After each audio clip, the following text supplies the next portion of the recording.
Explain the architecture of large-scale LLM. Answer. Large-scale language models (LLM) are complex neural networks that consist of several key components. At the core of most LLM lies the transformer architecture, which is particularly well suited for language processing tasks. The transformer architecture is composed of two main subcomponents, the encoder and the decoder. The encoder processes the input text, breaking it down into a series of encoded representations that capture the relationships between words. The decoder then leverages this encoded information to generate the output text, one word at a time.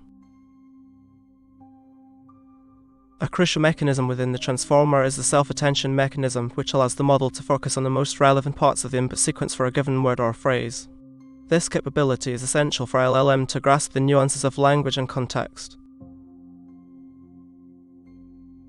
Before feeding text data into the LLM, word embedding transforms it into numerical representations, capturing the semantic similarities and relationships between words.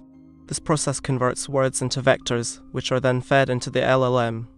Once the LLM has processed the encoded input, it translates the internal representation back into human-readable text through decoding.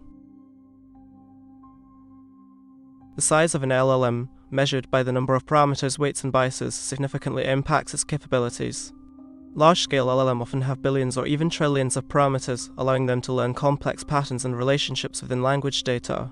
However, this also necessitates substantial computational resources for training and running the model.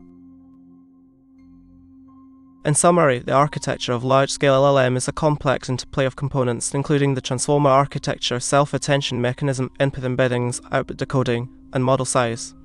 These components work together to enable LLM to process and generate human language with remarkable accuracy and fluency.